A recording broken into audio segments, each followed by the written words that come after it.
At least 38 residents of this apartment building heard her screams and did nothing. Welcome to Watch Mojo, and today we're looking at crimes that impacted the legal system and shaped the laws we live by.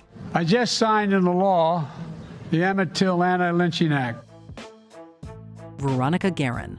A tenacious investigative reporter, Veronica Garin was one of the most well-respected journalists in Ireland during the 1990s. I'm not the only crime reporter that, does this, and I think that the regrettable thing is that we're all probably targets, unfortunately. Known for building strong relationships with her sources, Garin doggedly pursued her stories, occasionally putting her own safety on the line to secure interviews.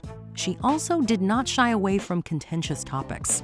Ultimately, her work covering organized crime led to her death when a South Dublin drug cartel ordered a hit on her in 1996. Following her murder, the Irish Parliament enacted the Proceeds of Crime Act and the Criminal Assets Bureau Act. That seminal moment in which Veronica was shot, I think, woke people up. It was a shock to the system, to everybody in the country, that, these people are gaining the ascendancy in our society and we have to stop them. These two acts enabled the government to seize assets bought with money acquired through criminal activity and led to the formation of the Criminal Assets Bureau. Carl Stark. After her son was murdered in the parking lot just outside of her home, Anita Waring Kennedy pushed to see a change in the law. We want everyone to know that he never had an enemy and had the purest heart. On August 18, 2015, two men targeted Carl Stark, who had autism, while he was shopping at a store near his home. When Stark left, the men followed him, later killing him during a failed attempt to steal his car. The loss our family has suffered doesn't make sense. It is something that you never expect to happen. In 2016, Carl's Law was officially enacted in the state of Florida. The law permits the reclassification of criminal offenses when the victim involved has a mental or physical disability, thereby allowing officials to hand down harsher punishments. Andrew Harper. On August 15, 2019, police officer Andrew Harper responded to a burglary in progress. The teenagers had that night gone to steal this quad bike. The bike's owner watched on as the theft unfolded. While attempting to catch one of the suspects on foot, Harper got caught in a tow strap hanging from the back of the getaway vehicle. Harper was dragged for a mile before becoming disentangled from the strap. He was pronounced dead moments later. His death received national attention and resulted in significant public outcry. Their case for murder was that the teenagers knew the officer was behind the car and had intended to kill him, but the jury wasn't convinced and convicted on manslaughter instead. Harper's widow launched a campaign to make life sentences mandatory for those found guilty of the manslaughter of emergency service workers during the commission of a crime. As part of the Police Crime Sentencing and Courts Act, Harper's Law received royal assent in 2022. Tracy Thurman. After months of horrific abuse and unrelenting harassment, Tracy Thurman was attacked by her husband in front of her home. A police officer was on the scene, but despite the brutality of the attack, the officer failed to intervene. In fact, Thurman's husband went after her 2 more times during the incident, inflicting even further injury before the officer finally arrested him. No. She's mine! She's mine! Get him out of here!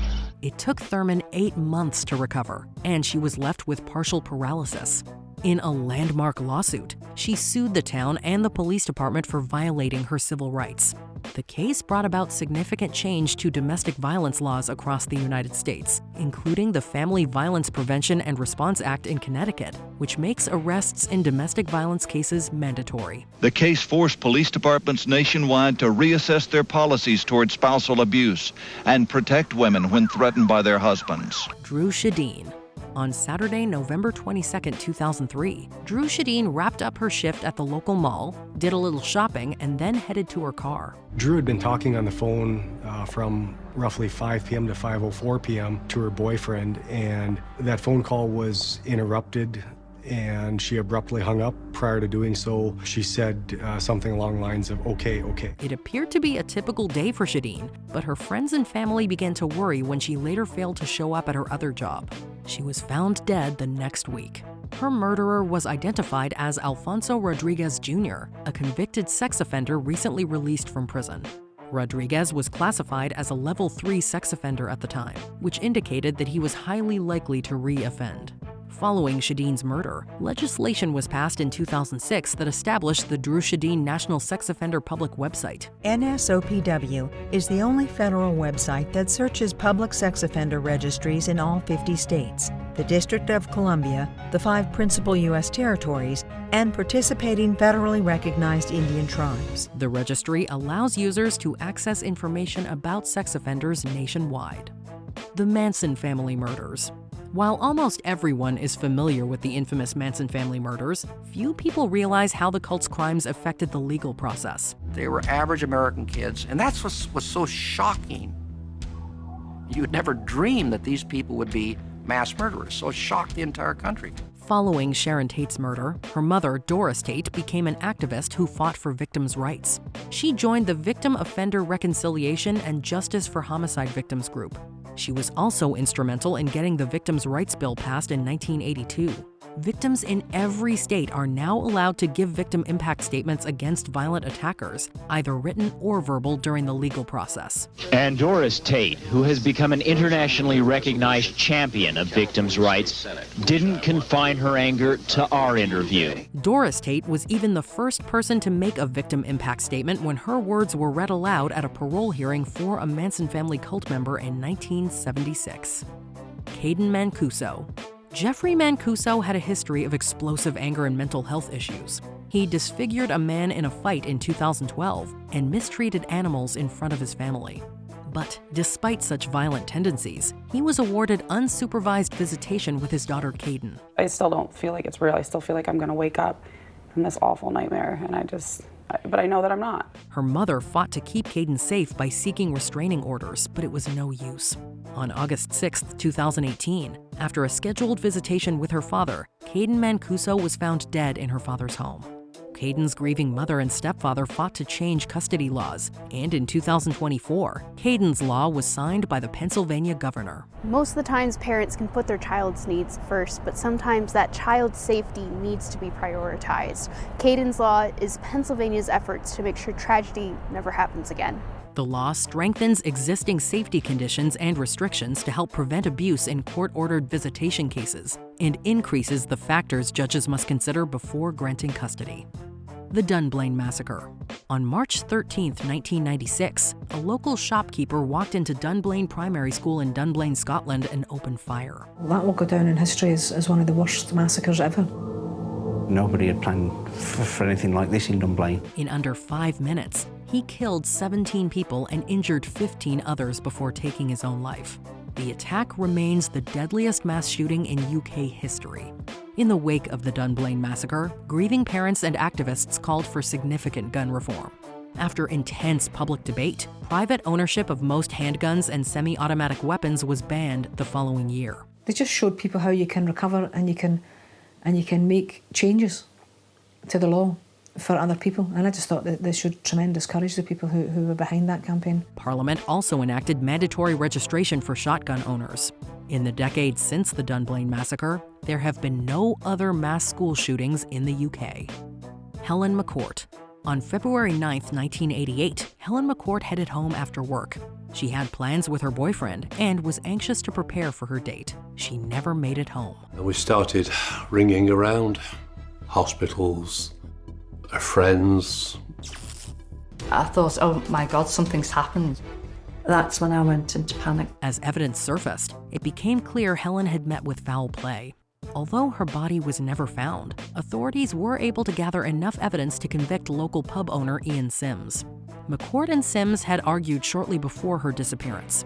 Helen's mother advocated for new legislation concerning convicted killers who withhold information about their victims. You want this for a change in the law to deny parole to killers who don't disclose the location of their victims' bodies. Under Helen's law, offenders who conceal information about their victims face longer prison terms. The law received royal assent in 2020. Sims was released before the law was passed and later died without ever disclosing the location of Helen's remains.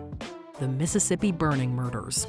In June 1964, during the height of the civil rights movement, a major initiative was underway to register black voters in the southern United States. For trying to exercise rights, for trying to help others exercise rights, people paid with their lives. It was called Freedom Summer, and in Philadelphia, Mississippi, the Ku Klux Klan was not happy about it. They launched their own campaign, one of terror and intimidation, to counter the initiative. 3 activists, James Chaney, Andrew Goodman, and Michael Schwerner, went missing and were later found dead. The murders ignited national outrage. Ultimately, 19 people were charged in connection with the crime, including the local sheriff. The FBI arrested 21 Klansmen, charging 19 of them for conspiracy to injure, oppress, threaten, and intimidate the civil rights workers. The events sparked landmark federal legislation prohibiting racial discrimination in voting, the Voting Rights Act, which was signed into law on August 6, 1965. Clare Wood. Around the world, many women have lost their lives at the hands of their partners or ex-partners.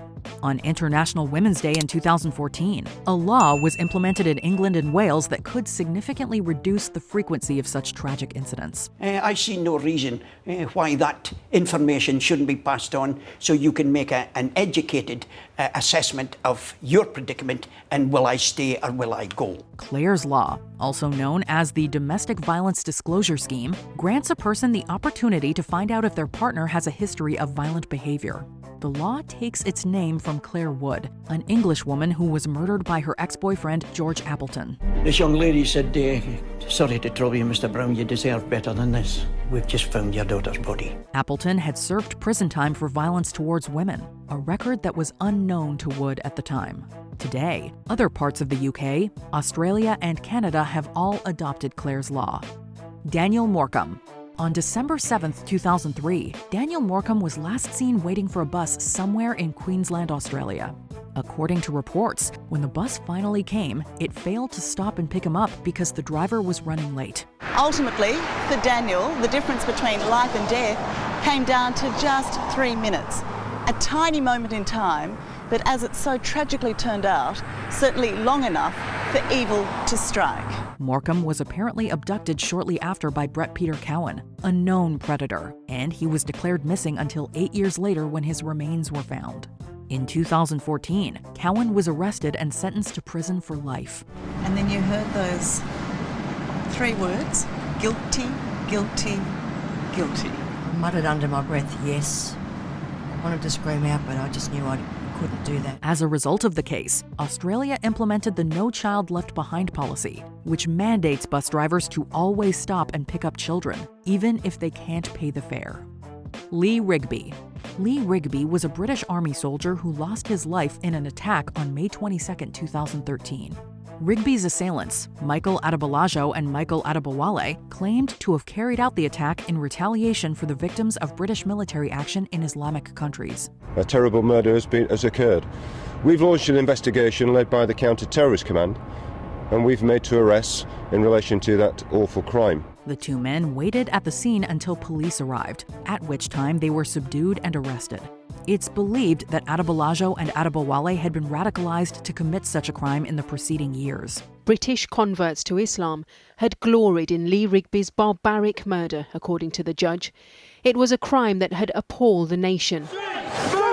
3 protesters were arrested outside the Old Bailey as the men were sentenced. In a bid to prevent further instances of this, then British Prime Minister Theresa May introduced the Counter-Terrorism and Security Act in 2015. The bill requires internet providers to keep records of users who access certain IP addresses. Andrew Bagby and Zachary Turner. The 2008 documentary Dear Zachary, a letter to a son about his father, detailed the tragic case of Andrew Bagby and Zachary Turner. Bagby was an American medical student schooling in Canada when he met Shirley Turner. I was excited at the thought that maybe he had found somebody that he, could really be happy with. But that turned out that way. Their relationship produced 1 child, Zachary, who Bagby never got to see as he was murdered by Turner months before the boy was born. While out on bail, Turner gave birth to Zachary and remained in custody of him. However, before she could stand trial for Bagby's murder, she took her own life and that of her son. After the documentary was released, Canadian Parliament passed Zachary's bill, which would deny bail to people on the grounds that doing so will protect their children. It doesn't bring either of them back, but it's the best we can get. We hope it will save lives. We'll never know for sure. The Chicago Tylenol poisonings. You most likely won't buy a bottle of over-the-counter drugs if its seal is broken. That level of assurance is only possible today because of the Chicago Tylenol incident. Back in 1982, several bottles of Tylenol were tampered and laced with potassium cyanide. The bottles were labeled extra strength Tylenol, 50 capsule size, lot number MC2880, expiration date April 1987. As a result, 7 people who consumed the lethal capsules in the Chicago metropolitan area lost their lives. This led to a nationwide recall of all Tylenol products by its manufacturer, Johnson & Johnson. The company also worked with the FDA to introduce sealed bottles, which has now become the industry standard. When you opened a bottle of Tylenol in the early 1980s, or any product for that matter, you didn't see this protective seal. Now it's the law. In 1983, it became a federal crime to tamper with consumer goods after U.S. Congress passed the Federal Anti-Tampering Bill. Amanda Todd. In September of 2012, a video was uploaded on YouTube in which a girl shared the story of her mental health issues using a set of flashcards. About a month later, the clip began gaining traction after it was reported that the girl, Amanda Todd from Canada, had taken her own life. Because she's just had so much going on, she just had enough, I guess. We now know that her death was the culmination of a 3-year nightmare. According to reports, this was largely as a result of being harassed and blackmailed by a man online. Todd's senseless death sparked national discussions on cyberstalking and mental health. This led Canadian politicians to pass Bill C-13, which makes it a crime to distribute private images of another person without their consent. Purpose is to prevent harm. And we believe that all of these provisions are necessary. It also includes provisions that could help law enforcement investigate and prosecute such cases. George Floyd.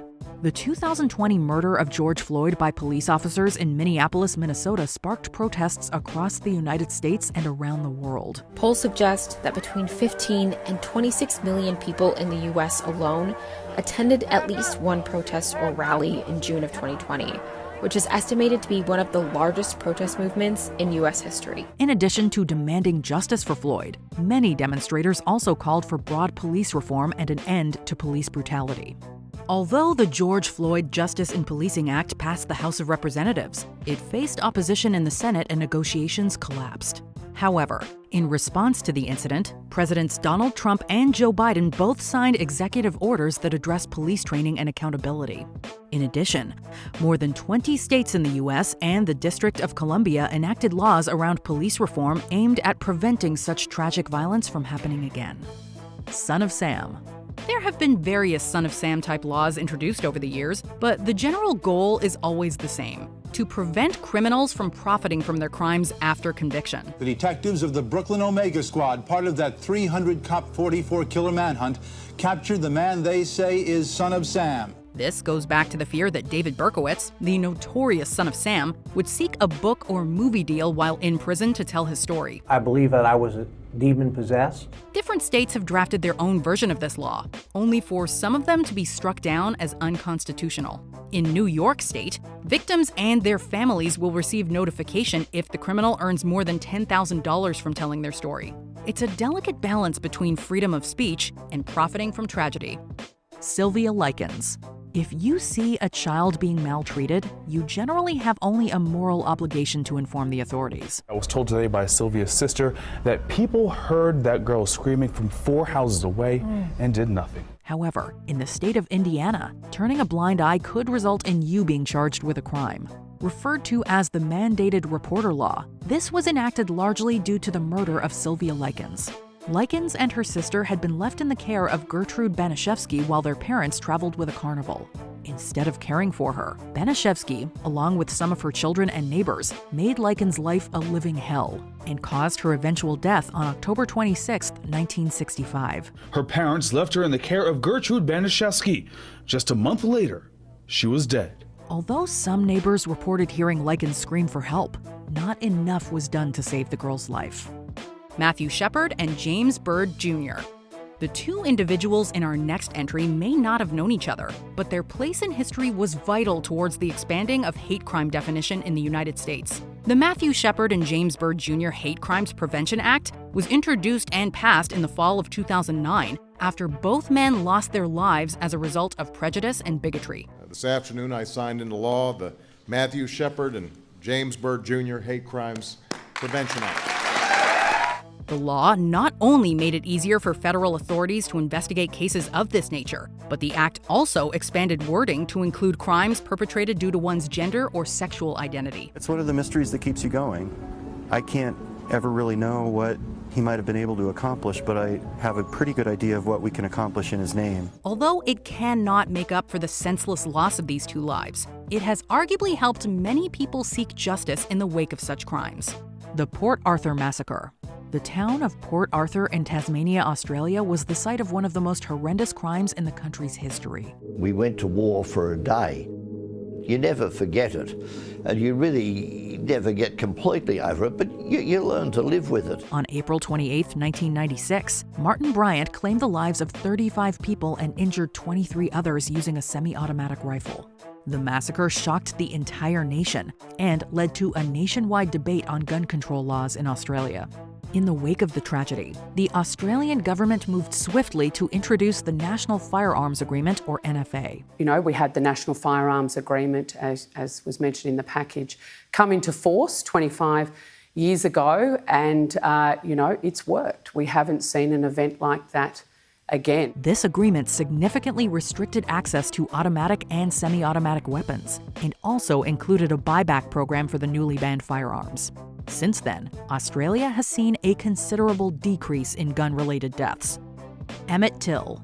In 1955, Emmett Till, an African-American teenager, was visiting relatives in Mississippi when he was lynched for allegedly flirting with a white woman. Despite overwhelming evidence of their guilt, Till's killers were acquitted by an all-white jury. The trial and subsequent outrage over the verdict helped galvanize the civil rights movement and led to the passage of multiple landmark laws. Rosa Parks said it was Till's face she saw when refusing to give up her seat on an Alabama bus. Martin Luther King Jr. summoned his memory during the Montgomery bus boycott. In 2008, the Emmett Till Unsolved Civil Rights Crime Act was enacted, allowing for the investigation and prosecution of racially motivated crimes that occurred before 1970. This was followed by the Emmett Till Anti-Lynching Act in 2022, which recognizes lynching as a federal hate crime. President Biden signed the first law that makes lynching a federal hate crime, passed unanimously in the Senate this month. These laws serve as a commitment to seek justice for victims of racial violence. Polly Klaas. Polly Klaas was taken from her home during a slumber party on October 1, 1993, and the tragedy had far-reaching effects on California legislature. For starters, support for 3 strikes laws earned a lot of traction. Her kidnapper, Richard Allen Davis, had a lengthy criminal record, though there were no open warrants when police initially stopped him after being notified of a suspicious car. The idea that felony criminals should serve automatic life sentences when they commit multiple serious crimes was made easy by Davis's repugnant and unrepentant behavior during the trial. Furthermore, California Highway Patrol expanded access to their all-points bulletins to local authorities in the aftermath of Polly's death. Rebecca Schaefer. Living life in the public eye isn't easy, especially when stalkers and obsessed fans come into play. This was unfortunately what caused the loss of a young and promising star in the form of My Sister Sam actress Rebecca Schaefer. Thanks for coming, Brandon. And Sam says that you're welcome here anytime you want. Robert John Bardo stalked the actress for years, attempting to crash the set of My Sister Sam, and even hiring a private investigator to find out where Schaefer lived via the California Department of Motor Vehicles.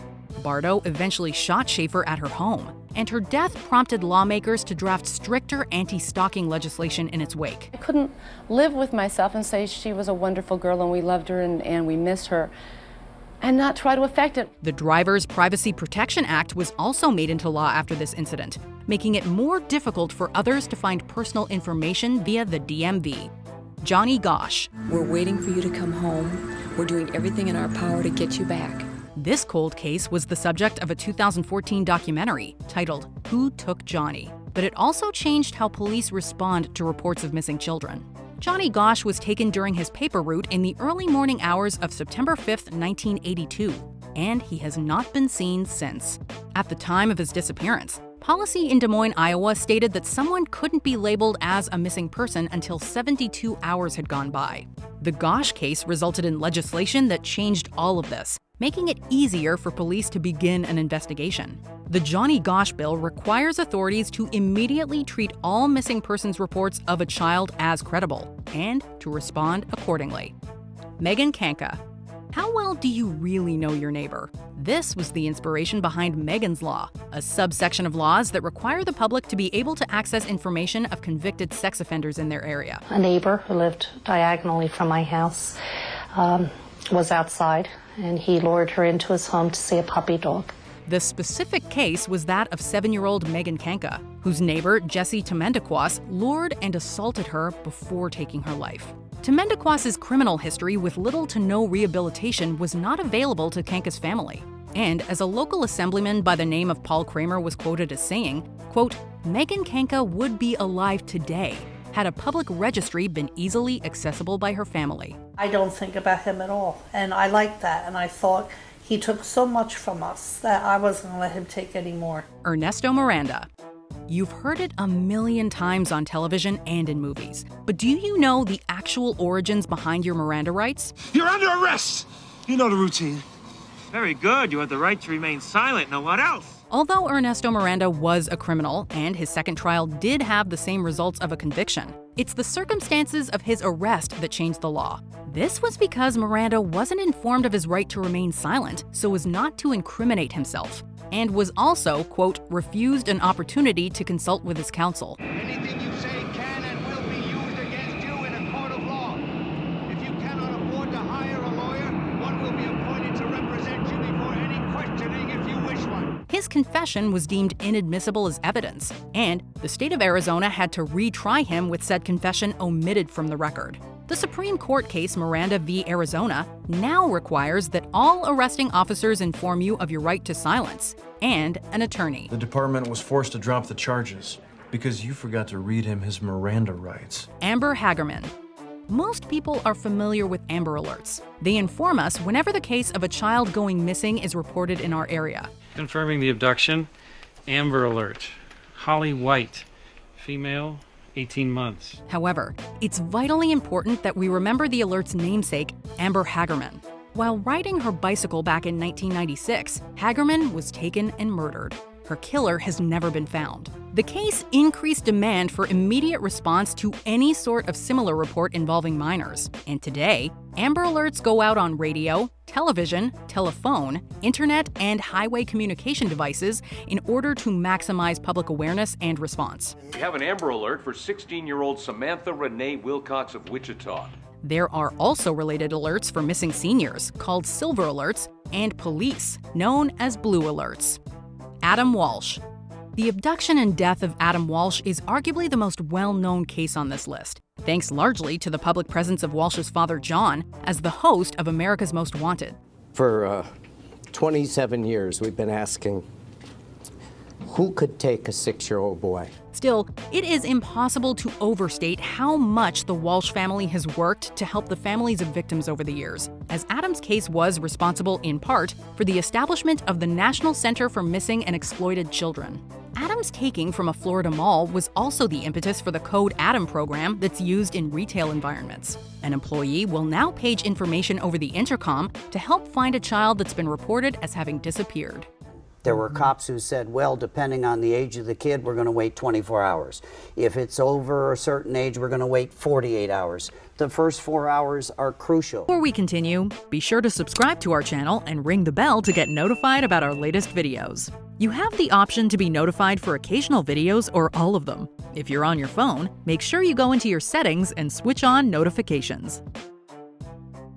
Kitty Genevas. Call red, call 911, call red, call 911. Dialing 911 seems like such an instinctive act that it's easy to forget this wasn't always how emergencies were called into police. Kitty Genevas was followed, assaulted, and stabbed by Winston Mosley while she was returning home after a late-night shift working at a bar. The crime had multiple witnesses in the form of Genevas's neighbors, but some were reportedly too scared to call police, while others had difficulty getting through on a line. People are looking out their windows. They see Kitty Genevas here. They see her struggle to her feet. At the time, any emergencies would be called into the operator, who would then transfer the call to the appropriate authorities only when they had the opportunity to do so. And you didn't see anything? She was lying in that courtyard all night. It was dark. This delayed response would in part influence the establishment of the 911 emergency system we use today. Do you know of any other true crime cases that influence the law? Let us know in the comments. Do you trust the police? Do you trust courts? Do you trust your state government? Do you trust your federal government? Did you enjoy this video? Check out these other clips from WatchMojo, and be sure to subscribe and ring the bell to be notified about our latest videos.